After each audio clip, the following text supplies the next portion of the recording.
मित्रद्रोह का फल। एक बार उस योगनंद का पुत्र हिरण्यगुप्त शिकार खेलने के लिए जंगल में गया। घोड़े की तेज दौड़ान के कारण राजपुत्र अति दूर गहन वन में पहुंच गया। उसे अकेले भ्रमण करते करते दिन समाप्त हुआ। राजपुत्र उस रात को बिताने के लिए एक उपयुक्त पेड़ पर चढ़ गया। कुछ ही समय के अनंतर सिंह से डराया हुआ एक भालू भी उसी वृक्ष पर आ चढ़ा। भालू राजपुत्र को घबराया हुआ देखकर मनुष्य की भाषा में बोला, राजपुत्र, तू मेरा मित्र है, डर मत, मैं मारूंगा नहीं। ऐसा कहकर उसने राजपुत्र के हृदय पर अपना विश्वास जमा दिया और उसे निर्भय कर दिया।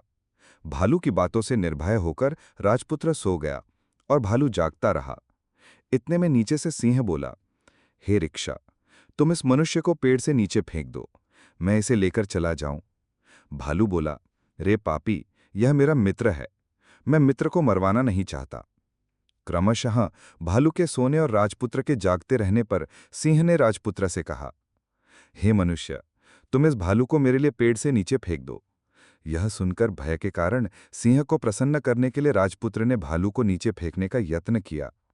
आश्चर्य है कि दैवयोग से तत्काल जगा हुआ भालू उसके यत्न करने पर भी नीचे न गिर सका। भालू ने राजपुत्र को शाप दिया कि हे मित्रद्रोहिण, जब तक यह वृत्तांत प्रकट न होगा तब तक तू पागल बना रहेगा। प्रातःकाल राजकुमार राजभवन पहुंचते ही पागल हो गया। योगनंद उसकी यह दशा देखकर अकस्मात अत्यंत दुखी हुआ। राजा ने कहा, यदि इस समय वररुचि जीवित होता तो इस पागलपन का कारण मालूम होता। उसके मारने में जो मैंने चातुर्य किया, इसके लिए मुझे धिक्कार है। राजा की बातें सुनकर मंत्री शकटाल ने सोचा कि यह अवसर वररुचि को प्रकट करने का है। उसने सोचा कि वररुचि मानी है, अब वो यहां मंत्री बनकर न रह सकेगा और मैं ही एकमात्र सर्वेसर्वा रहूंगा। राजा मुझ पर विश्वास करेगा, तब मैं अपना बदला निशंक होकर ले सकूंगा।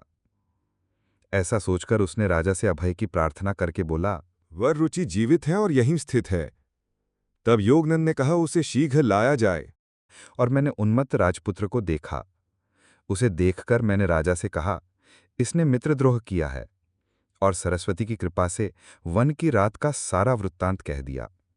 मेरे वृत्तांत कहने पर राजपुत्र शाप से मुक्त होकर मेरी स्तुति करने लगा और राजा ने पूछा कि तुमने इस वृत्तांत को कैसे जान लिया। तब मैंने कहा, राजन, बुद्धिमानों की बुद्धि लक्षणों से, अनुमान से तथा प्रतिभा से सब कुछ जान लेती है, जैसे मैंने रानी के कमर के तिल को जान लिया था। यह सुनकर राजा पश्चाताप करने लगा। तदनंतर राजा के द्वारा किए गए सम्मान दान आदि की उपेक्षा करके निर्दोषता को बहुत बड़ा लाभ समझकर मैं अपने घर चला गया। कारण ये कि चरित्र की पवित्रता ही विद्वानों का धन है। मेरे घर पहुंचते ही वहां के सभी मनुष्य मेरे सामने आकर रोने लगे। इस प्रकार व्याकुल मुझे मेरे स्वसुर उपवर्ष ने कहा, राजा के द्वारा तुम्हारे मारे जाने का समाचार सुनकर उपकोषा ने शरीर को अग्नि में दग्ध कर दिया और तुम्हारी माता का हृदय शोक से फट गया। ये सुनकर अभिनव शोक के आक्रमण से मूर्छित होकर मैं हवा से गिराए हुए वृक्ष के समान भूमि पर गिर पड़ा। मूर्छित होने के अनंतर ही पागलों की भांति प्रलाप करने लगा। प्रियतम बंधु के विनाश से उत्पन्न शोक अग्नि किसे उत्तप्त नहीं करती। इस अनंत संसार में अनित्यता ही एकमात्र नित्य वस्तु है। इस बात को जानते हुए भी तुम साधारण मनुष्यों के समान क्यों मोहित हो रहे हो। आचार्य वर्ष ने आकर ऐसे वचनों से मुझे प्रतिबोधित किया, तब किसी प्रकार मुझे धैर्य प्राप्त हुआ। वररुचि का वैराग्य और महाप्रस्थान। तदनंतर विरक्त हृदय होकर और सांसारिक सभी बंधनों को छोड़कर मैं शांतिपूर्वक तपोवन की शरण में गया। कुछ दिनों के अनंतर मेरे तपोवन में रहते ही उसमें एक ब्राह्मण अयोध्या से आया। मैंने उस ब्राह्मण से योगनंद की राज्य स्थिति के संबंध में पूछा। उसने मुझे पहचानकर शोक के साथ कहा, सुनो, मंत्रीपद त्याग कर तुम्हारे चले जाने पर धीरे धीरे शकटाल को चिरकाल के बाद अवसर मिला। शकटाल ने युक्ति द्वारा नंद के वध का उपाय सोचते सोचते पृथ्वी को खोदते हुए चाणक्य नामक ब्राह्मण को मार्ग में देखा।